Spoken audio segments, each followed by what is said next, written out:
کاتێک مێژوو لەژێر خۆڵەمێشی نسکۆدا خەریک بوو هیوای لەدەستدەدا، کاتێک ناحەزان پێیان وابوو دەنگی چیاکانی کوردستان بۆ هەمیشە کبکرا لە دڵی ئایار و لە نێو کزەبای بەهاری ساڵی 1976دا چەخماخەیەکی نوێ درەوشایەوە. شۆڕشی گوڵان تەنها ڕووداوێکی سەربازی نەبوو، بەڵکو هەڵسانەوەی نەتەوەیەک بوو لە ناو خۆڵەمێشی بێئومێدیدا. شۆڕشێک بوو سەلماندی کە گەلی کورد چۆک بۆ شکستدا نادات و چیاکان هەمیشە هاوڕێی دڵسۆزی خەباتن. لەم ئەڵقە تایبەتەدا گەشتێک دەکەین بە ناو لاپەڕەکانی مێژووی ئەم شۆڕشە بێدەنگ و پڕ لە داستانەدا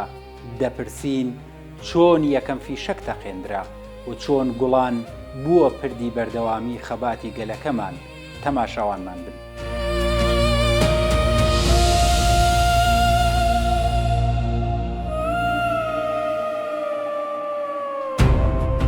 دوای ڕێکەوتنامەی شومی جەزائیل لە ساڵی 1975 نەیارانی کورد وایانزانی دۆزی ڕەوای گەلەکەمان بۆ هەمیشە کۆتایی پێهاتووە. کەشێکی سارد و تەمومژاوی بەسەر دەرونی کۆمەڵگەدا زاڵ بوو. بۆیە لێرەوە دەپرسین شۆڕشی گوڵان لە چ بارودۆخێکی دەرونی و سیاسی گەلی کووردا هەڵگیرسایەوە؟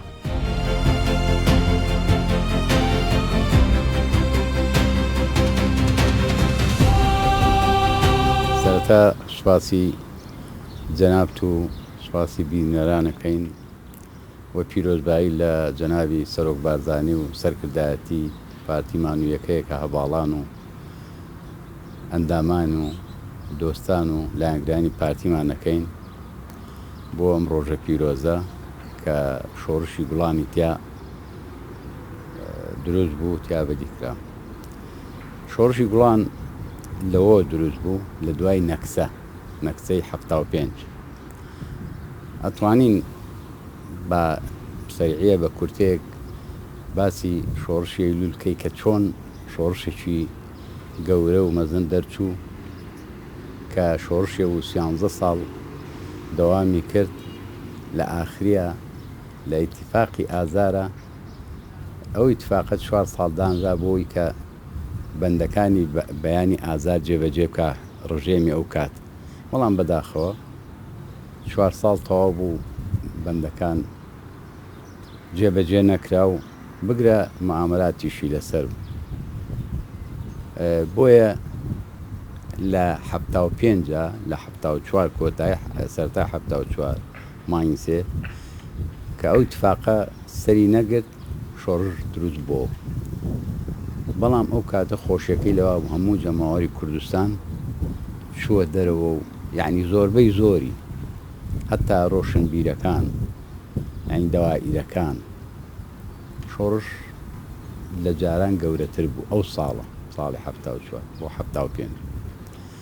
ئەمە وای کرد کە شۆڕش بە قووەت و مەعامەلاتێکی دۆلی کەوتە سەری مەترسێکیەوە بوو شۆڕش وای لێبێ هەتا بەرەو تەشکیلاتی حکومەت دەچوو. ئەوەنە گەورە و بەهێز بوو شۆڕش. بۆیە ئەو مەعامەلە گەورەی لەسەر ئەویش دەستی ئەمریکای تیا بوو. ناو بەژیوان هاواری بۆ مدێن بوو کە لە بینی سەدام و شایە ئەو ڕێکەوتنەی کرد و ئەو ڕۆژەڕەشەی 6 ئازاری 75 دروست بوو. بەڵام ئەو نەکسەیەکی کتوپڕی بوو. هەڵبەتە ئێمە ئەو کاتە پێشمەرگە بووین کتوپڕی بوو، یعنی ئەوە نەبوو بڵێ لە مفاوزاتێکی بچووک بێ مانیە دوومان بیبن بەڕێ و هەتا ئەگەینە نەتیجە ناگەینە نەتیجەمان. یەکسەر ئەو ڕێکەوتنەی لەسەر تەسیاوە هاوڕ بمەدێنی جەزائیر و ئیتیفاقەکەی شاو سەدام کتوپڕی بوو. یەکسەر وەکو چۆن بڵێ دەرگای داخەز ئێران ئەو هاوکارێک گەورانی کە هات هەمووی بڕا دەرگا داخرا هەتا ئاخر شت داوا کرا بەس بریندارەکانمان بۆ وەرگرن مشکلە نی. ئەوە شیڕەت کردەوە بە هەموو نوعێ دەرگای داخز ئێران کە دەرگای داخز لە پڕێکا بوو. ئێمە بڕوا بکە پێشمەرگە بووین نەمانزانین. لەو کاتەیە چوین بۆ چالاکی لەلایە پێشمەرگە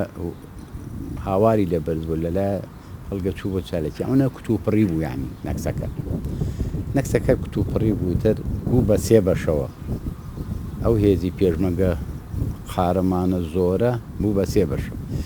دوو بەشی بەرەو ئێران ڕووی بەشێ لە ئێران مایەوە بەشێکی چوو بۆ هەندەران بەشێکیش هاتەوە لەو کاتەشە ڕژێم ئافواتێکی گەورەی دەرکرد کە خەڵک ئاساییە بگەڕێتە وڵاتی خۆی بوو بەو سێ بەشەوە یعنی بە ماوەیەکی زۆر کورت بڵاوی کرد ئەم شۆڕشە گەورەیە زۆر گەورە بوو شۆڕشەی یعنی تۆ ئەوە ماوە تیارە و دەبابەمان نەبوو هەموو شتێکمان تەواو هەموو شتێکمان تەواو بوو هەموو شتێکی نظامیمان بوو ئەوەی کە معلوماتم بێ لە شنۆ کۆبنەوەیکی سەرەتاییان کردبوو کە بیر بکەنەوە کە لەو وەزعە ناخۆشە و لەو نەکسە گەورەیە ئەمە نابێت دانیشن بیر بکەنەوە کە شتێک دروستکەن لە دوای نۆسکۆی شۆڕشی ئەلول لە 6 ئاداری 1975 ئەو واقعە تاڵە نێودەوڵەتیە سەپێنراوی کە بەسەر نەتەوەی کورد و بەسەر شۆڕشی مەزنی ئەیلول و سەرکردایەتەکەیە سەپا ئەوە بوو شۆڕش تووشی نەکسە بوو قۆناغێکی سەخت بوو بۆ دروستبوونەوەی شۆڕش چونکە زۆرێک لە قیادیەکان لە پێشمەرگەکان ئاوارەی ئێران بوون و ساواکش بەڕاستی چاودێریەکی وردی قیادیەکانی پارتی و ئەندامان و هەواڵانی پارتیە کرد بۆیە جەنابی سەرۆک بارزانی و جەنابی کاگریس و جەنابی مەلا مستەفای مەرحوم کە ئەو کات خۆی لە ژیان مابوو سەرەتای دەرکەوتنی نەخۆشی بارزانیش بوو بڕیار درا بە دروستکردنەوەی شۆڕش ئەو قۆناغی کە تیا دروست بوو زۆر قۆناغێکی قورس و پڕزەحمەت بوو تۆ شۆڕشێکی چەکداری سەرتاسەری گەورەی وەکو شۆڕشی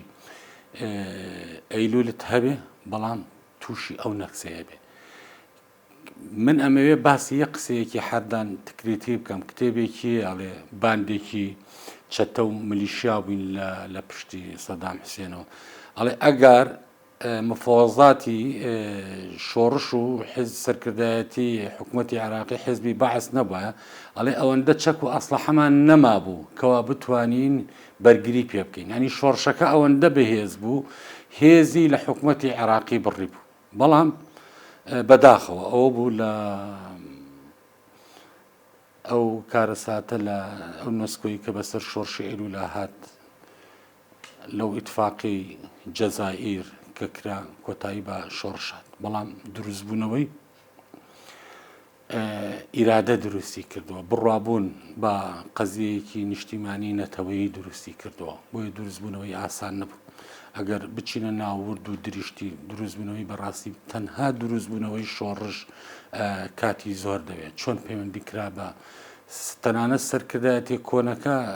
نەتوانرا پەیوەندیان پێ بکرێت لەبەرەوەی چاودێریان لەسەر بوو بۆیە بیرکرایەوە لەوەی لەگەڵ کۆمەڵێک کادری نوێ و ڕوحی نوێ کە لە چاوی ساواک بە دووربوون لەگەڵ ئەوانە بیر لە هەڵگیرسانەوەی شۆڕش بکرێت تەنها یەک نمونەیە کە بەمێ مەسەڵەن کاک عارف تەیفور کاک عارف تەیفورێکێک بوو لەوانەی کە لە دامەزرێنەری سەرکردایەتی کاتی بوو بەڵام کاک عارف گیرا ئەوە بوو لە بەلاغەکەش دوایی ناوی دکتۆر کەمال کەرکووکی کرایە جێگاکەی کاک عارف لەبەرەوەی هەموو ئەو خەڵکە قیادانی لەو سەردەما چاودێرێکی ورد و چڕیان لەسەر بوو بۆیە دەست پێکردنەوەی تەنها بڕوابوون بوو بە مەسەلەیە کە مەسەلەی کوردە قەزەیەکی چەند میلیۆن ئینسانی کورد بوو شۆڕشی گوڵان تەبان لە دوای نوسکۆی ساڵی 75 کە ئەو حکوومەتە هێزانەی دنیا کە شۆڕشەکان پێوەستانین و حکوومەتان پێیان خۆش بوو کە ئێمە تووشی ئەو حاڵەتە بووین ئێمەش لەبەروی کە قەرارمان ناکات هەر لە ئێران و وتمان ناچینەوە بۆ ئێران و لەگەڵ ئێرانی شار بڕوا ناکەم ئێمە جاری شەبچین و لە ئێران خۆمان بکەین بە پەناهێندا هاتنەوە لە کوردستانیش خۆمان تەسلیمی حکوومەت نەکردەوە وتمان ئێمە ئەبێ شۆڕشێکی سەرلەنوێ دروستکەینەوە اینجا ئیتر بزانین قیادەمان چییە ئەو کاتش حەزەکە بازانی قیادە و ئەم شتانە نەبوو شۆڕشەکە زۆر یعنی نهێنی بوو لە 76 لە دوای نسکۆ ئێمە سەنگمان خوارد بە سنگی خوا کە بۆ خوایە ئەبێ ئێمە نییە ئەگەر کەسی سەرپەرشتیمان نەکە ئێمە ئیشی خۆمان بکەین ئێمە دەست لە حکوومەتەکەینەوە تاکو خەڵق ڕاکە و بێتەوە بە شۆڕشێکی پارتیزانی ئەم جارە اینجا جاریش ئەمرمان بۆ هات یان کاکە سەرکردایەتی جەنابی بارزانی و جەنابی مام جەلال و جەنابی قیادەکانی کورد لە دەروێکتیان بینی و شۆڕشێکی پارتیزانی سەر دەمیانە و ینی پێشکەوتوانە ئیشەڵا دەست پێ بکەینەوانێ کوردستان لەم میحنەتی ڕزگارکەین بەڕاستی لەو کاتانەیە کە ئێمە بەسەرمان هات ئەو نکسەیەکی زۆر ناخۆش بوو زۆر مەئاسات و کارە سادار بوو لەگەڵ ئەوەشا بەڵام زۆر ئێمە خۆمان بە ئەوە زانی کە بەڕاستی ئێمە دانانیشین هەروە بە عادلی دانانیشین چاوەڕێ بکەین حکوومەتی عراقی بێت عەدامان لێ بکە دەست بۆ شەرەف و ناموسمان بەرێ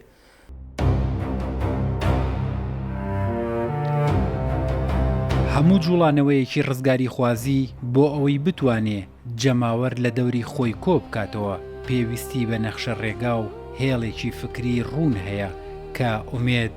لای خەڵک دروست بکات بۆیە دەپرسین دروشم یان ئامانجی سەرەکی ئەم شۆڕشە لەو کاتەدا چی بوو؟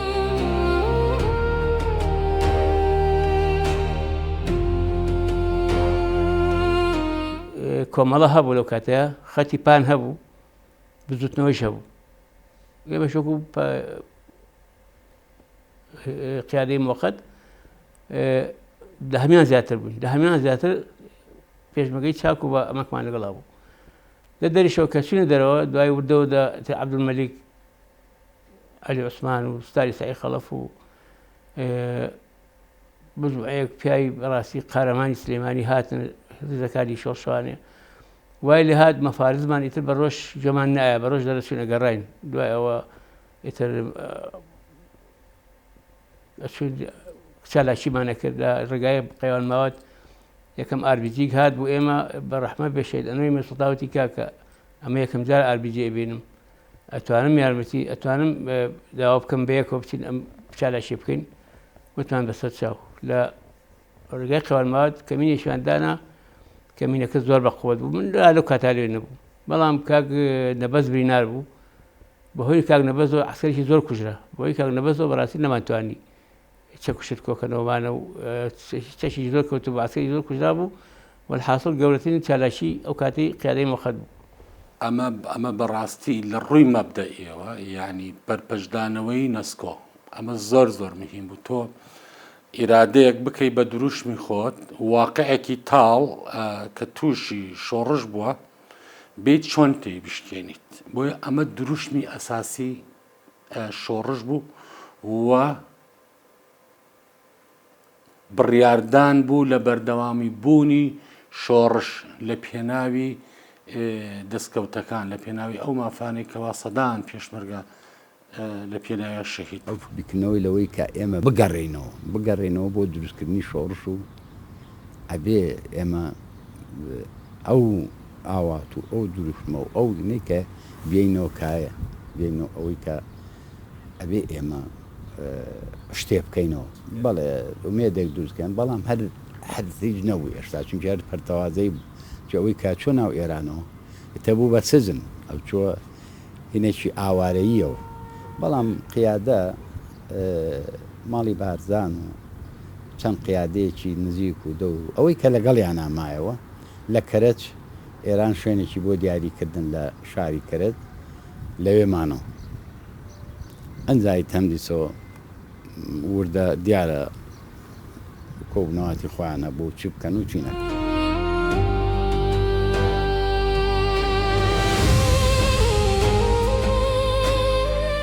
بڕیاردان لەسەر هەڵگیرسانەوەی شۆڕشی چەکداری لە بەرامبەر ڕژێمی درڕندەی وەک بەعەز پێویستی بە ئازایەتیەکی بێسنوور هەبوو دوجار بێدەنگی شکا و دەنگی یەکەم فیشەک لە چیانکاندا زرنگایەوە بۆیە دەپرسین یەکەم چەخماخە و دەستپێکی شۆڕش لە ڕووی سەربازیەوە لەکوێوە و چۆن دەستی پێکرد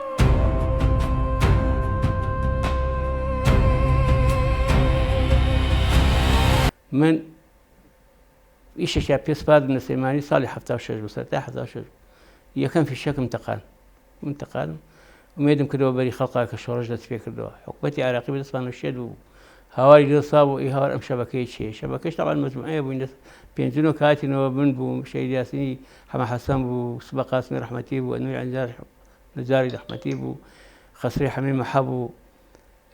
مەجموعە جەباری بران بوو کە دووسێ برامانە دەبوونەمانە هەمومان اتفاقمان کرد کە ئێمە دانانیشین بە هیچ شێوەیەک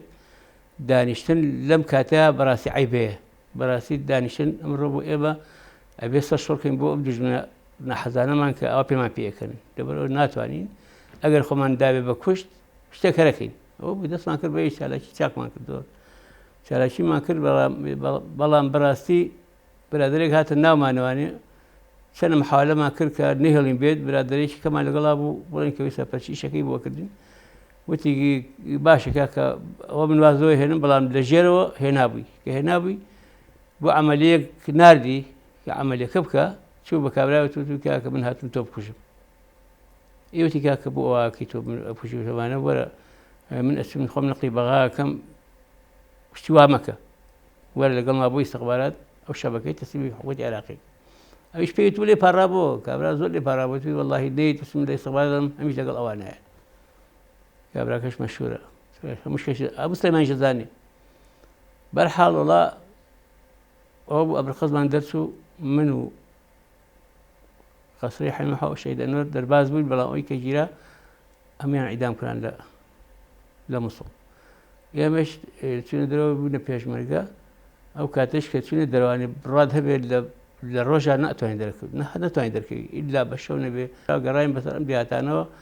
دێ بە دێ کۆبوونەمان پێکردن توێتر دەرشەوە بووین ئەو کاتە سەکرەداتی کاتی ناوی هەبوو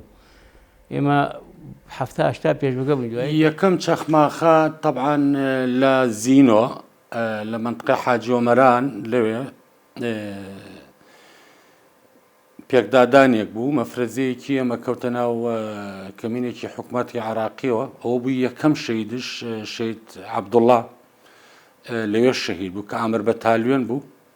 و یەکەم تەقە لێوە دەستی پێ کرد ئەو لەو شەڕەشە مەسەلەن چەند چەکدارێکی حزبی بەعز ڕژێمی عێراقی لەو کاتە کوژرا بۆیە لە سەعات شواری بەرەبەیانشە ئەو ڕووداوە بوو بۆیە 26 مانگ بۆیە سەرەتای دەستپێکردنی شۆڕشی چەکداری شۆڕشی گوڵانە لەو شەڕەوە دەستی پێ کرد هەتا ئەگەینە کۆنگرا ئەبێ سەرکردایەتێکی کاتی دروستکەین سەرکردایەتی کاتی قیادەی موقەتە دروست کرا لەو ڕۆژ لەم ڕۆژەیە کە 26 گوڵانە لە 76 دروست بوو کۆنفرانسێک بەسرا ئەو قیادانەی کە چەند قیادێک لە نزیکیان دەوریان بوو کۆنفرانسیان دروست کرا و ناوی سەرکردایەتی کاتی قیادەی موقەتە دروست بوو کە قیادەی موقە دروست و ئێمە هەڵبەتێ ئەو وەختە چونکە نەکسە بوو هاتووینەوە تا مەزرۆ بووین ئەمەمان بیست ئەمە دەنگانەیەکی باش ئەوە بوو هینێکی دروست کرد خۆشێکی دروست کرد و کە ئەمان توانیان چەخماخەیەک لێبن بۆ ئەوەی کە وا ئێمە زوینی بووینەوە هەین ئیترە بێ خۆمانی بۆ ئامادە بکەین لەمەیە مەفرەزە کەوتە جموجوڵ مەفرەزە دروست بوو مەفرەزە دروست بوو ئێمە لەو کاتە باشتر بووین چونکە بۆ من ئاگادارم لە هەندێک قیادە و لە هەندێک تەنزیماتی خۆمان و من مەربوط بووم بە یەک دوو مەسئولی بەرزەوە هیچێکیان خزمی خۆم و کاک ئەحمەد چەقەژی کاتی خۆی ژێگری ئەم بەتان من ئەو جموجۆڵەوە لەوە دەستمەیە کرد هەندێک قیادەمان لە جنوب بوون وەکو ملازم تایار و کاک عەبدوڵڵا و عەلی ئەسکەری ئەمانە بەڕەحمە بن ئەم جموجۆڵانە ئەوان هینانەکرد بەڵام بیدایەتی هەر بە ناوی بارزانیەوە هینیانە کرد یعنی زۆر کە زەوی نامەی بارزانی بواتو نامەی کاکدیرسم بواتو یعنی ئەو لەو کاتەشە ئەم لایەن و هینە جموجۆڵی نەکە بۆ ناوی بارزانیەوە هاتنەوە بۆیە کۆمەڵی مەفرەزەی سەرەتایی دروست بوو ئەم مەفرەزاتانە هەر یەکەی کۆمەڵێکی لە خۆی کۆر کرد بۆ هاتوانم بڵێم ناوەکانی لە سنووری منطقەی سلێمانیا هەبوون. عەبدولمەلیک یەکێک بوو لەوانە، شەریف سەعید یەکێک بوو لەوانە، ستاری سەعید خەڵب یەکێک بوو لەوانە. یعنی حتا ئەم تەحسین و قافەجۆمان هەم یەکی هەمووی مەفرەزەیان هەبوو. یعنی تون و تۆڵ لە عین لە شار باژێڕات کۆمەڵێ مەفرەزەمان هەبوو، هەتا ئەوانش ناوەکانیان هەیە بێ لەو مەفرەزانە کە ئەیانە لە بە مەفارزیانە لە ڕژێم. شەڕێکی گەورەی داستانی شارستێنە بوو لە مانگی 11/76. ئەوە کەم نییە تۆ لە 75 نەکسەر توور بێ گەورەترین شەڕ 76 دروستی کە لە شارستێنە گەورەترین شەڕ بوو. یعنی زەرەر و زیانی حکومەت داچڵێکی لەوە تۆ خەڵک نەماوە هەموو چەک تەستیم بۆ کەس چەکی لا نەما ئەوانە نەبێت کە ئەشارایەوە کۆمەڵێ مەسئولین چەکی شارد بۆ ئەمانە. بەڵام ئەو داستانی شارستێنە داستانێکی مەزن و گەورە بوو. ئەمە ئیتر وای لێ هات پێرمەگەل کەوتە جوم و جوڵ و چالاکی نوان.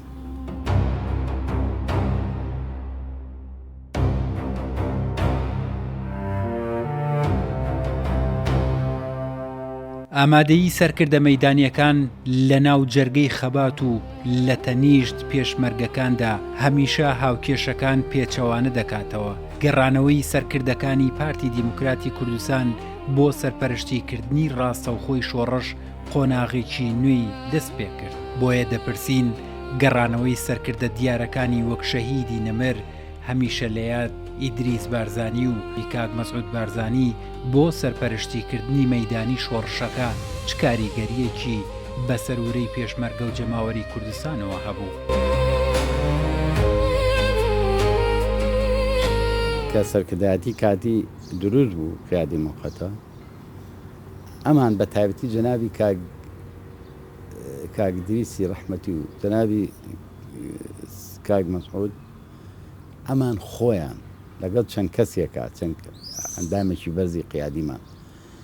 کەوتنە جم و جۆڵ. بەڵام جم و جوڵەکە هەر ئەو دوانە خۆیان ئەیان کرد. یعنی وڵات بە وڵات جەنابی سەرۆک مەسعود بارزانی و وڵات بە وڵات ئەگەڕا بۆ دانەدانەی یەکەیەکی ئەوانەی کە دەوریانە بوو لە شۆڕشە بۆ ئاگاداری بۆ خۆ ئامادەکردن شتێکمان بەدەستەوەیە. ئەوە سەرکردایەتی کاتیمان دروست کرد. لەو قیادەی سەرکردایەتی کاک سامی، کاک جەوهەرنامی، کاک کریپزجاری، کاک عارف، کاک حەمەڕەزا، ئەمە کۆمەڵێک کە قیادەی سەرکردایەتی کاتی بوون هاتنە منطقەی بادینان. مقەڕات دروست بوو، شت دروست بوو ئەمانە. بەڵام دەوری سەرەکی ئەمان کاک ئیدریس و کاک ئیدریسی ڕەحمەتی و جەنابی سەرۆک مەسعود بارزانی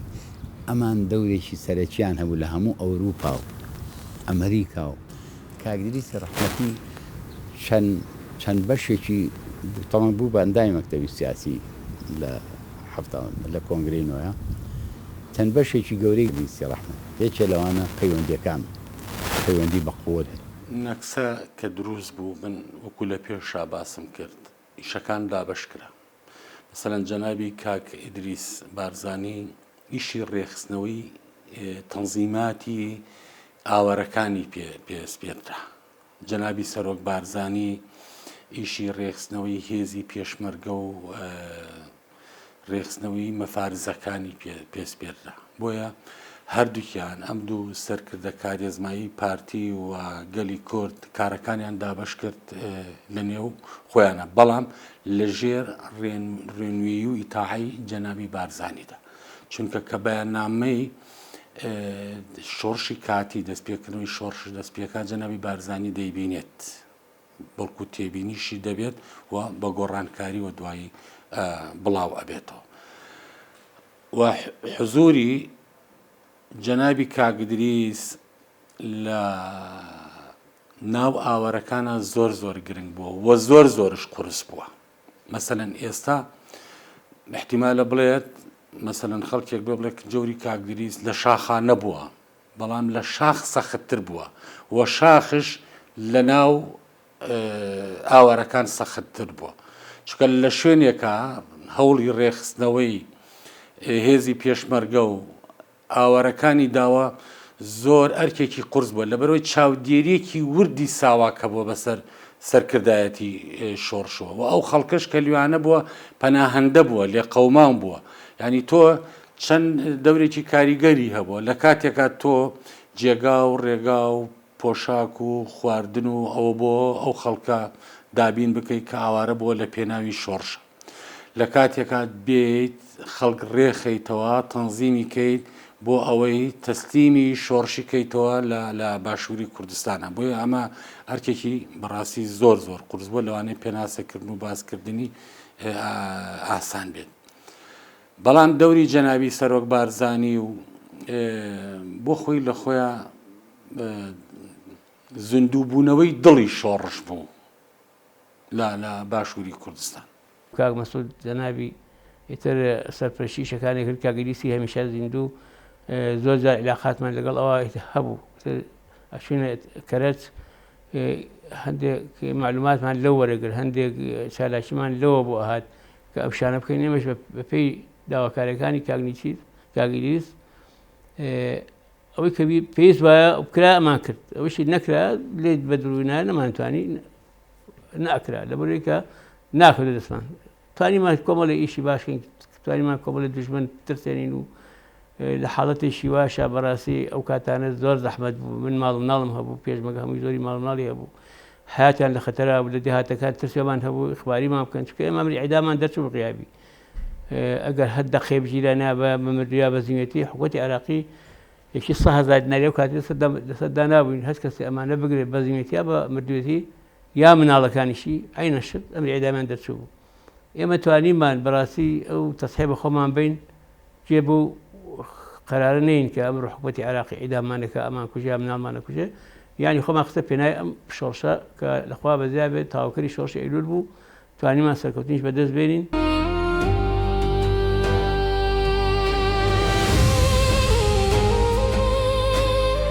سەرەتاکان هەمیشە سەختن بە تایبەت کاتێک سەرکردایەتی شۆڕش لە ڕووی مادی و سەربازیەوە لە سفرەوە دەستی پێکرد و لەلایەن دەوروبەریشەوە گەمارۆیان لەسەر بوو بۆیە دەپرسین گەورەترین ئەو ڕێگری و کۆسپانە چی بوون کە لە سەرەتای شۆڕشەکەدا هاتنە ڕێی پێشمەرگە.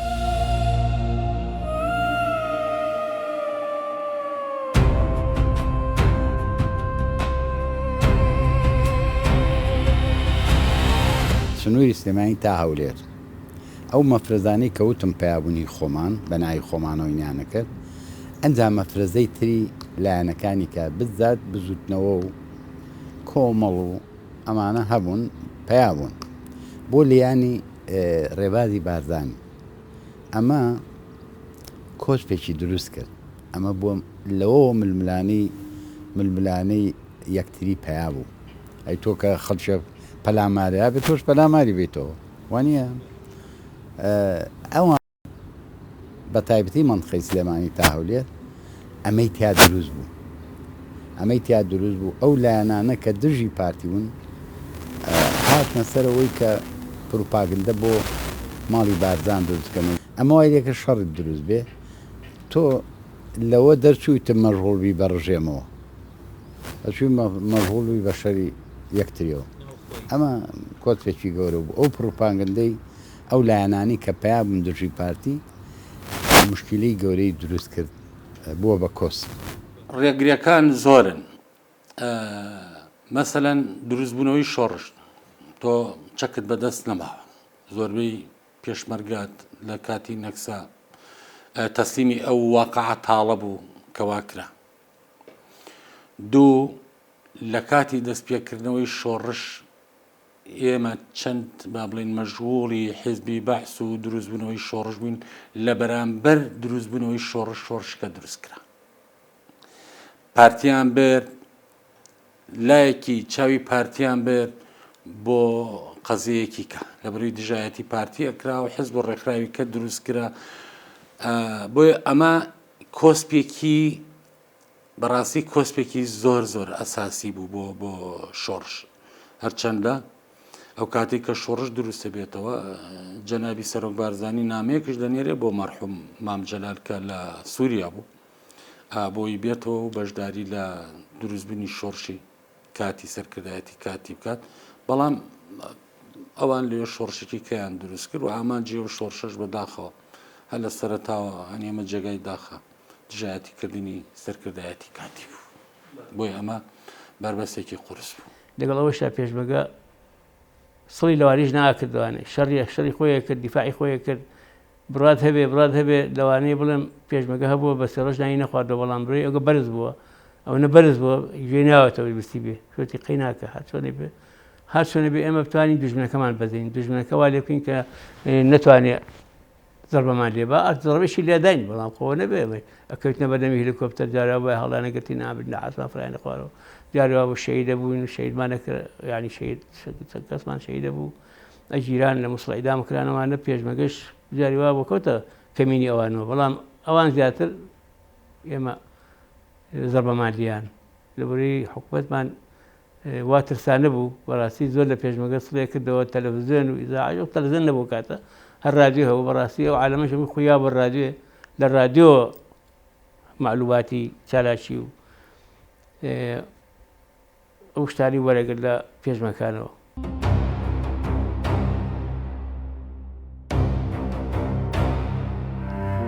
پێشمەرگە تەنها شەڕکەرێکی سەرچیان نەبوو بەڵکو و پشتیوانیەکی گەورەی جەماوەریشی لە پشت بوو ئەگەر حەشارگە و نان و کەرەم و دڵسۆزی خەڵکی دێهاتەکان نەبوایە پاراستنی شۆڕش مەحاڵ دەبوو بۆیە دەپرسین ڕۆڵی ئافرەتان و خەڵکی گوندەکان لە پشتگیریکردنی شۆڕشی گوڵاندا چۆن بوو؟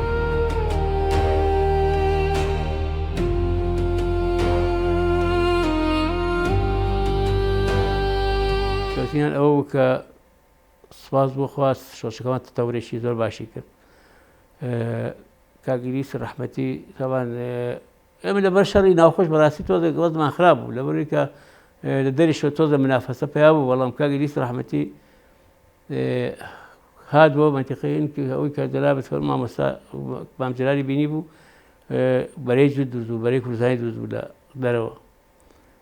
کاک مەسعودیش شوێ لقی یەک لە لقی یەک ئیترە و وەڕاستی دەستکەوتانی کە لە لقی یەک دەستکەوت دەکانی ماسی و لەو شوێنانەی کردەوە ڕەحمە بە شەید فەتاحیشەوەی خۆ هەمومان نەمازای کە شەید فەتاح هەوان لە چالاشیی زۆر گەورەیە شەید کران کە زۆر منتیقەیان کۆنتڕۆڵ کردەوە لە دەستی حکوومەت ڕژێمی عێراقی ئەو کاتانە بەڕاستی ینی وەرەی خەڵق زۆر بەرز بوو لەگەڵ ئەوەشدا سەرکردایەتی قیادەی باشمان هەبوو حەکیممان هەبوو هەر سەرە پارە نەبوو و نانیش نەبوو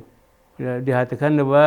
مەقەڕات و بارەگامان نەبوو یعنی قیادەی شوامان هەیە کە ئیشەڵڵا بجارات تووشی نسکۆ نەبینەوە تووشی ئەو حاڵتان نەبینەوە کە لە شۆڕشی ئێلا بەسەرمان هاتووە و سەرکەوتنیش لە سا هەزار ئەمازانی کە سەرکەوتن بەدەستدەهێنین بۆ چونکە پێشمەرگەیەکی زۆر دەرەوە بەڕاستی ئینکار ناکرا لە پێشمەرگە کوڕی ئازا کوڕی گەنج کوڕی ینی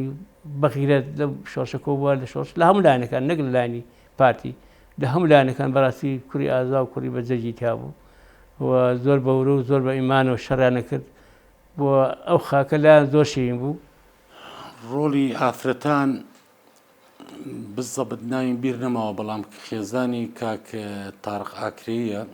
بۆ دام و پشتگیری شۆڕش لە ئەوروپاوە دەگەڕێتەوە بۆ نەغەدا ئەمە یەکێک لەو ئافرەتانی کە لە مێژوو ئەدەبیاتی پارتیە ناوی هاتووە دوو ئەگەر ئافرەتی کورد نەبوایە قورس بوو دروست بوونەوەی شۆڕش چونکە هەر ئافرەتی کورد بۆ ئەیتوانی جلەکانی ئێمەی پێشمەرگە بشوان نان بۆ ئەمەی پێشمەرگە حازر بکە و زۆر کاری ڕێخسن و تەنزیمات شەبوو لە ڕێگای ئافرەتەوە ئەکرا چونکە کەمتر چاودێری لەسەر ئافرەت هەبوو وەکو ڕەگەز کاتێک کە نامەیەک دەنێدرا بۆ هێزێک یاخود بۆ شانەیەکی تەنزیمی لە ناو شاردا ئاستەنگ بوو ئەگەر ئەم نامەیە بە پیاوێک بدرایە بۆیە ئافرەتێک ئەم کارە و ئەم تەواجدەی ئەبینی بۆیە بەبێ پشتگیری ئافرەتانی کورد مستەحیل بوو بتوانین شۆڕشەکە ئاوا بەم گەورەیە دەست پێ بکەینەوە. خەڵکی گوندەکانمان دایمە ئەڵێم چونکە من خۆم دیومە لە ئەیلولیشا پێشمەرگە بووم لە گوڵانیشا ئەو دەورەی خەڵکی گوندەکانیان بینی بۆ پێشمەرگە بۆ هەموو بێجیاوازی دەگا لەسەر پشت بوون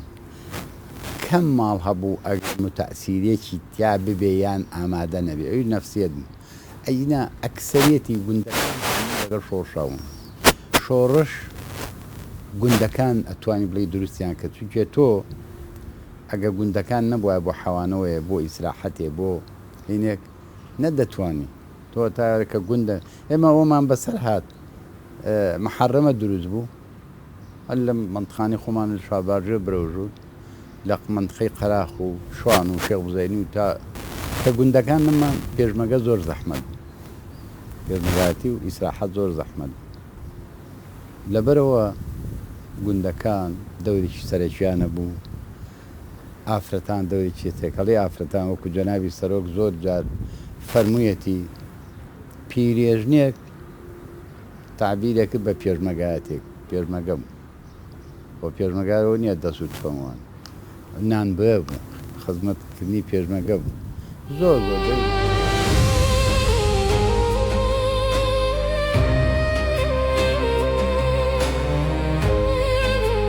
مێژووی شۆڕشی گوڵان پڕە لە ڕووداوی پرشندار داستان گەلێک کە تێیدا ژمارەیەکی کەم لە پێشمەرگە لە ڕووی سەربازیەوە توانیان شکۆ و هێزی لەشکرێکی گەورەی دوژمن تێک بشکێنن بۆیە دەپرسین دەتوانن باسی گرنگترین یان کاریگەرترین داستانە سەربازی و ئەو شۆڕشانەمان بۆ بکەی کە هاوسەنگی هێزی گۆڕی؟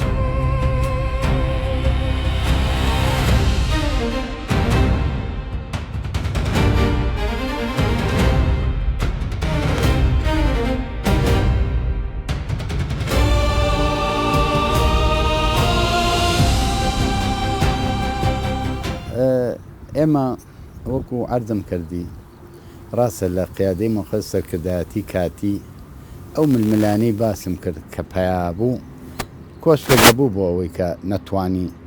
چالاکی گەورە بکەیت بەڵام مەفرەزە دروست دەبوو مەفرەزە دەوری خۆی بینی لە هەموو شوێنەکان هەر لە بادینانەوە تا منتقەی سۆران ئەجا ئەو هێزە ئەیگرتەوە چۆن وای لاتەوە هەر لایە ناوێکی لێنە لایەک مەفرەزەی لێنە لایە کەرتی لێنە لایە پەلی لێنە لقڕی لێنە چی ئەوە بەڵام هەر یەکاگەر عەدەدێکی زیاتر بووە چێکێکی باشتریە بووە ئەو حکومیەکرد لەو منتقە شت بوو ئەدا ئێمە وەکو وتم لە کاتی قیادەی موقەتە سەرکردایەتیە هەر لەم شاباژێ زۆر چالاکی گەورەمان کردو زۆر چالاکی گەورە و بخات لە منتقەی شاباژار لای ئەسحابوان و لای جافایەتی و لای ئەوەی کە باسم کرد گەورەترین زۆر دەنیایەوە لەناو حکومەتی ئەو سەرزیانەی شارستێنە کە مانگی 11 بوو کە کاک کەمال کەرکوچی کە ئێستا دای مەکتەبی سیاسی ئەو قیادەیە کرد یعنی شڕێکی قارەمانانە بوو زیانێکی زۆر لە ڕژێم کەوت لە حەو لە بریندار و لە کوژرا و لە هەموو شتێ هەتا ئێمەش کۆمەڵێ قارمانمان شەهید بوو دەوری 17 شەهید بوو بە خەڵکی گوندی شارستێنەوە بە پێشمەرگ وەختە وا بوو هەر خەڵکی گوندەکە و پێشمەرگەش بوو مەدەنیش بوو شەڕکەریش بوو پێشمەرگ بوو گەلێ داستانی منتقەی سوورێن هەورامان کە ئێمە دروست بووین لەو منتقانەیە هەتا بەم و ئەمانە و تا منتقەی تۆ ئەوەی ئەو لاشەوە هەبوو قارمە تۆ لە زاوێتە گەورەترین شەڕ کراوە لای منتقەی حاجۆمەران گەورەترین شەڕ کراوە خوارەوە ئەبێ بێتە چۆمان و دیانەوانە شەڕی باشەکرا لەو کەم چەکیە و لەو کەم فراوانیە داستانەکان لە شۆڕشی گوڵانە زۆرن شەڕی ئامێدی هەیە سەی سادق هەیەەوە گەورەترینیش داستانی خواکوڕکە کە چەند مانگ بەشدار و جەنابی سەرۆک بارزانی بۆ خۆی بەشداری دەکرد زیاد لە 34 فەرقە جێشی عراقی بەشداری تیا کرد چەکی کیمیایی تیا بەکارهێنا بەڵام بەرەنگاربوونەوەیەکی زۆر بە هەیبەت و زۆر بە سامیانی توانی گەورەترین خەسارەت بدە لە سوپای عراقی جگە لەوە داستانی مەنیلەمان هەبوو کە من خۆمێکێک بوو لەو پێشمەرگانی کە تیا بەشدار بووین ینی مەنیلە لەگەڵ ئۆردوگای شۆڕژ لە نزیکی چەمچەماڵ تەنها نێوانیان 1 کیلۆمەترە کە زیاتر لە 6 ڕێبیە لە مقەرفەوجێکی جاش سرەیەکی سەربازی عسکەری تیا بوو دەبابەی تیا بوو یعنی ئێمە لە بەسیط لە نزیکترین وەختا توانیمان ئەو داستانە تۆمارکەین داستانی باسەڕەمانەیە کۆپتەرمان بەردایەوە ئێمە لە داستانی باسەڕە کە یەکەم جار بوو کۆپتەرێک لەو ناوچا بکەوێتە خوارە سەر دەستی هێزی پێشمەرگەی کوردستان کەوتە خوارەوە چەند مەقەرفەوج و چەند ڕەبایەک هەبوو لە باسەڕ ئێمە توانیمان ئازادیکەین داستانی ئازادکردنی قەرەداغمان هەیە کە لایەکی قەرەداغ بە هێزی پێشمەرگەی پارتی دیموکراتی کوردستان سپێردرا بوو لە ئێمە ئازادمان کرد ئەو داستانانی کەوا لە شۆڕشی گوڵانە دروست بووە بەڕاستی زۆرن زیاد لە سەدان داستانە جگە لە شەڕی پارتیزانی ئەمەی کە من باسی دەکەم داستانە شەڕی گەورەیە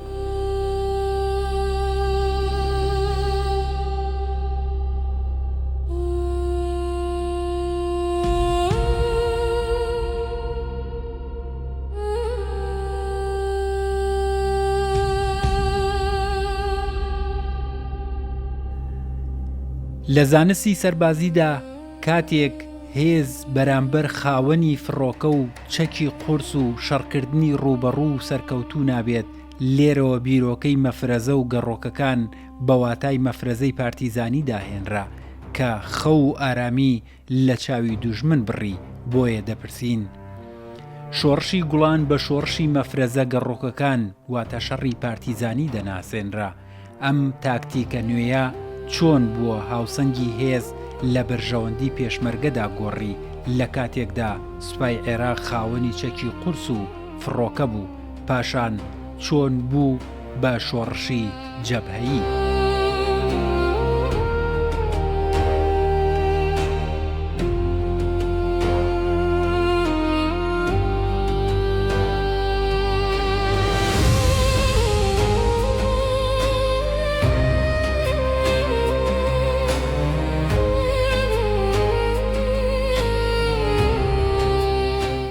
ئێمە لاوەڵەوەکو عەرزم کردی چۆنەڵم لە بیدایەتە مەفرەزە بووین ئەم مەفرەزە ناچار و جەبهەیی نەیەتوانێت دەستێکی ئەوەشان لە من خۆمێکێ بووم لەو پێشمەگانە هاتوینتە ناو شارەوە دەستماوەشانەوە گەڕاوینەتەوە خۆ دەستوەشانەکە تۆ لەو کاتەیە تەقوتۆ قێدێتوەشانن مەسەلا ئەمە ڕەبایە بووە دەیشێ بووە کۆمەڵە تەقەی لێ کرد و هەراو لێ کرد و بەزمویتە بوو بە چالاکێکی گەورە واش بوو خەڵکە تەنزیم کرد وردەوردە خەڵک ماوالێکە تەنزیم بوو گەشتینەوەی ڕەبایە گیرا گەشتینەوەی فەوجە گیرا گەشتینەوەی ئێمە دە داستانی قەراخمان کرد لە دەربەن باسەڕە فەوجمان کرد لە ڕێی دوکان ئەنوا کەمینماندانە شتمانە کرد ئیتر وردە چۆنە لەی لە هەوڵەوە شۆڕشێل و لە لەی لە تاپڕ و چاد مەزن و بڕ 11 تیر و شتەوە پیا بوو شۆڕشی گوڵانی ژوا بوو شۆڕشی پارتیزانی دەبایە لە سەرەتا هەروە بکرایە لەبەرەوەی شاخەکان لادیەکان سەنگەرەکان لە هێزی پێشمەرگە بەهۆی نەکسەی شۆڕشەوە چۆڵ کرابوو حکوومەتی عێراقیش خاوەنی 5 فرقەی سەرباز بوو شەڕکردنی جەبهەیی لەگەڵ 5 فرقەی سەرباز بەڕاستی ئەرکێکی زۆر زەحمەت و قورس بوو تەنها دیسپلینی سەربازی کە ئەتوانرا لەو کاتا سەرکەوتوو بێت پارتیزانی بوو لێدە و بگەڕێرەوە ئێمە لەم قۆناغا سەرکەوتین وەدەیان دەستکەوتی گەورە وەدەیان چالاکی گەورەمان ئەنجامدا بەرامبەر بە حکوومەتی عێراقی وە حکوومەتی عێراقیمان تووشی تەنگە نەفەسی کرد بوو لە ڕێگای پەلاماردانی پارتیزانیەوە ڕێگاکانی نێوان شار و شارۆچکەکان هەمیشە لە مەترسیا بوون لە ترسی پێشمەرگەکانی پارتی هەمیشە لە نێوانی شارێک بۆ شارۆچکەیەک پڕی لە مرەباتی جاش و عسکەری بوو لەبەرەوەی مەفرەزەکانی پارتی هەمیشە لە هەر ڕێگایەک هەفتانە چالاکێکیان ئەنجام ئەدات بەڵام کاتێک هێزی پێشمەرگا زۆرتر بوو و بەرەی کوردستانی دروست بوو و خەڵکێکی زۆر پەیوەندی بە شۆڕشەوە کرد بۆیە استراتیژیەتی پارتیزانی هاوتاکرا لەگەڵ استراتیژیەتی شەڕی جەبهەی ئەگەرنا شەڕی پارتیزانیش هەتا سەردەمی ڕاپەڕین هەر بەردەوام بوو بەڵام لە پاش ئەوە لە ڕووی لۆجستیەوە لە ڕووی چەکەوە لە ڕووی هێز و ژمارەوە سیاسەتی شۆڕشش گۆڕا بەرامبەرەوەی لە پارتیزانیەوە بین شەڕی جەبهەی بکەین و خەرمانێکی گەورەمان لە شەڕی جەبهەیش تۆمار کرد لە ڕووی ئەو گۆڕانکاریەوە.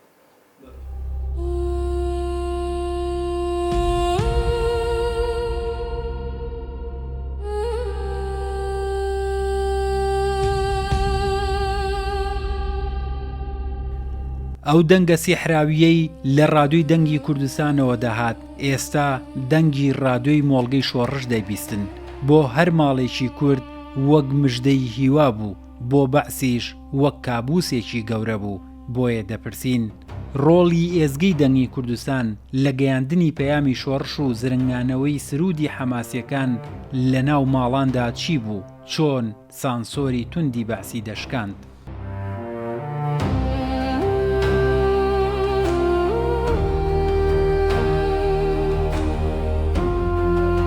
هەمووان پێشمەگە بووین هیچی لایەتێک و ڕادێشمان پێ بوو ڕادی بچکۆلە کاشتنە دیهاتەکانیش هەموو ڕادەکانە ئەوسا ڕادێهین بوو یابانەکان بوو ئیتر ئەوان کردوان نابژیانوان و ئیتر ئەگەر داژمیشتا لە کاکە تخوا بێدەک بوو بەخوا خەبەری خۆشەیە بەخوا لە فڵان شوێن ئەمان کرد لە فڵان شوێن ئەمان کردووە یعنی وەرەی جەماوەر وەرەی خەڵق بە ڕادیۆکان زۆر خەڵق جەماوەری بەکارهێنا کە جەماوەر زۆری پێخۆش بکات لەو کاتانەیە باسی چالاشی ئەکرا چالاشەکانیش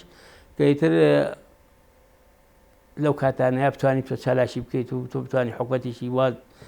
ملیۆنی سەربازی هەبووە کە ئیتر هەشوێنیش بە هێلیکۆپتەر و بە ئەنواع ئەسلحەی بەقوت و ئەنواع چەشی پێشکەوت و لێ ئێزگەی دەنگی کوردستان خۆ وەزارەتی ڕاگەاندنی شۆڕش بوو بەم شێوەیە چونکە ئێزگا دەوری وەزارەتی ڕاگەاندنی شۆڕشی ئەبینی و ئەگەر هەر چالاکێکمان بکرد بە ئەگەر ئێزگەی دەنگی کوردستان نەبە تەنها لە سنووری جوگرافیەکی بەرتەسێک خەڵکی ئەو چەند گوندە ناڵی ئەو چالاکیان دەبیست سەرکەوتنی ئەو چالاکیان دەبیست کە کوردومانە بەڵام ئێزگەی دەنگی کوردستان وەک چەخماخەیەکی ئەعلامی گەورە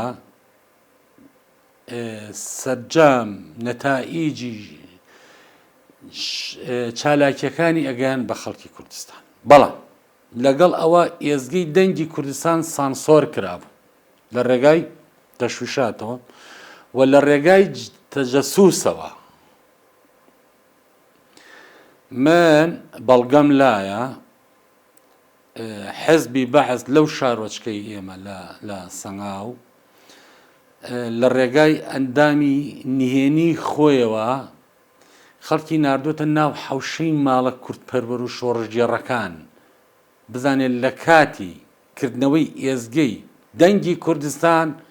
گوێی گرتووە لە شوێنێکەوە لە پەنجەرێکەوە گوێی کردووە بزانێت ئێزگەی دەنگی کوردستان لەو ماڵە کارەکات چونکە ئێزگەی دەنگی کوردستانش بۆ خۆی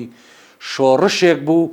لە هەموو ماڵێکە چۆن شۆڕشی گوڵان شۆڕشێک بوو لە هەموو سەنگەرێکە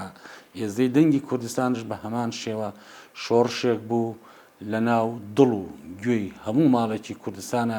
کە بە حەسرەت و بە چاوەڕوانیەوە چاوەڕوانی کردنەوەی ئێزگەی دەنگی کوردستان بوو سەرە ڕای ئەوەشی کە حکومەتی عێراقی لە ڕێگای چەندین تۆڕی تەشویشەوە کاری لەسەر کردنی ئێزگەی دەنگی کوردستانە کرد هەر زۆر باش بوو بەڵام ئەو تەشویشە هیلاکی کردبووین خەڵکەکەی بێتاقە دەکرد بەڵام لەگەڵەوەشا خەڵک مەسەلا لە گوندەکان یەکە ڕادوێکی باشێ بۆ کردە و ئاخستۆ تووشایە گوێی نایە سرودە حەماسەکان زۆر بەهێز بوو بۆ پێشمەرگە یان بەرنامەی شەیدان کە شەیدێکی خوێنەوە و کە شێعر و شانامەیە بوو هەر عینێک بوو حەماسێک بوو بۆ هێزی پێشمەرگە دەوری باشێ.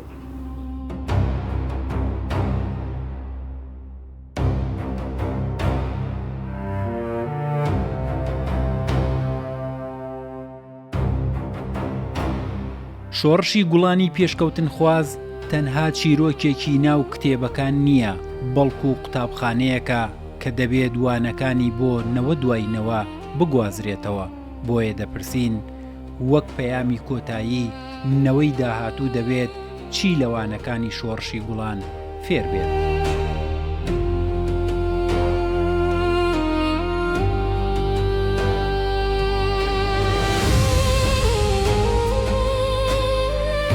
ئەبێ سەیر ئەو ڕابردۆ بکە چۆن هاتووە چۆن خەبات کراوە چۆن زەحیەگراوە چۆن خوێنراوە ئەوەی لێپیا بووە ئەوش چی لەسرە ئەو لەوە دەرچۆ شۆڕش بکات تەق و تۆق بکە ئەوەی لەسرە بیپارێزێ ئەم دەستکەوتە گەورە مەزنە بپارێزرێ نەوەی ئێستا ئەوەی لەسرە یعنی بە بێموبالاتی سەیری نەکە ئەم ئازادیە ئەم حکومەتە ئەم دەسەڵاتە لە چیۆ هات بە چی هاتووە بەو خەبات و خوێنڕشتن و تەق و تۆق و هیلاکی و ماندوێتی و ئەو گوندانی کە باسمان کرد هیلاکی و خەڵکۆمانە دابێت گەنجەکەش بخوێنێ شاهادە بێنێ بیپارێزێ. وڵی جا ئەوە زۆر خاڵێکی گرنگە ئێمە باسمان کرد مەسەرەن چۆن دەستمان پێکرد بە شێوەیە کێنامان و مهم کۆتایەکەیەتی بەرهەمەکەیەتی کە ئێستا تەسەمی نەوەکانی ئێستا کراون بە بڕای من یەک پێویستە شۆڕش و ئامانجەکانی بە پەروەردەیی بکرێ لە قۆناغەکانی خوێندنە چونکە لەنگیە ئەگەر تاکێکی کورد ئاشنایەتی نەبێت بە بزوتنەوەی ڕزگاری و ئازادی نەتەوەکی ببێ بە کارکتەرێکی زانستی داهێنەر بەڵام شارێزی لە مێژووی میلەتەکەیان نەبێت بۆیە مهمە بە شێوەیەکی زۆر بێ لایەنانە ئەمە بکرێ بە دیراسە و نەوەی ئێستا کەکەن ئەکاتەنەوەی داهاتوو شارەزایە بن لەوەی کە چۆن شۆڕشمان دەست پێ کرد بۆ چۆن گیانمان بە ئامانج وڵی شۆڕشی وڵان ئێمە بەڕاستی زۆر ماندوو بووین لە شۆڕشی وڵان نەکە ماندوو لاین لە من لە 64 پێشمەگە بووم کە ژیراوە 63 بەر بووم ئیتر هاتوومەتە دەرەوە پێشمەگە بووم هەتا ئێستاش کە لای جنابتان دانیشتوم پێشمەگایەتی ینی لای من فەخر و شانازی بووە و شانازیشی پێوەکەم و ئێستاش و چەند جاری کێژ ئەڵێم شەڕ بێت ئاسەر بم تەمەنەوە دژمن بێ بە ڕوومان بێتەوە من ئامادەم بچمە پێشی پێشەوانێ بەڕاستی ئەمڕۆ ئێمە ئەبێ ئەگەر خۆمانی بۆ فیدا نەکەین و بەڕاستی هەر دانیشین بڵین وڵا کاکە بابێ بە تااقەتی حکومەتانەمان نییە وڵی لاعین ئەنفال و شیمایبارەکانی جاران خراپترمان لەکەن ئێمە ئەبێ یەگرتوو بین ئێمە ئەبێ بەڕاستی من ئەوە سەراحە دەڵێم من چەند جار گیراوم بینار کراوم ئەجا شانازیش پێوەکەم کە من پێشمەگەیەکەم ئیشەڵا شۆڕشەکەمان سەرکەوتوو بێ ئیشەڵا سەرکردەکەمان خوای بپارێزێ جەنابی کاک مەسعودمان بۆ بمێنێ و کاک نیچیر و کاک مەسرور ئەمانە بەڕاستی ئەمڕۆ کۆڵەکەی کوردن کۆڵەکەی حیزبن کۆڵەکەی شۆڕشی کوردستانن ئەمانە گەر بمێنن بۆ ئێمە ئیشەڵا هەر نەتیجەی سەرکەوتنە.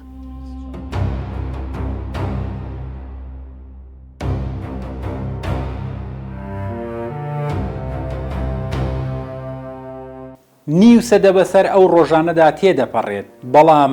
دەنگی تفەنگی پێشمەرگەکانی شۆڕشی گوڵان هێشتا لە لووتکەی چیاکاندا دەنگ دەداتەوە ئەوان ڕۆژانێک لە ناو سەرما و سۆڵە و برسێتی و گەمارۆدا قوربانیاندا تەنها بۆ ئەوەی داهاتووی ئەم خاکە ڕووناک بێت شۆڕشی گوڵان پێیگوتین مێژووی ئێمە مێژووی کۆڵنەدانە ئەگەر ئەمڕۆ لێرەدا بە ئارامی دەژین قەرزاری ئەو بازوانەین کە لە مانگی گوڵاندا تفەنگی شەرەفیان لەشان کرد پاراستنی ئەم ئەزمونە و ئەم خاکە گەورەترین وەفاداریە بۆ خوێنی شەهیدانی ڕێگای ڕزگاری تا ئەڵلقەیەکی تر و گێڕانەوەی لاپەڕەیەکی تری مێژوویش کۆمەندی نیشتیمان هەر شاد و سەرفەراز بن.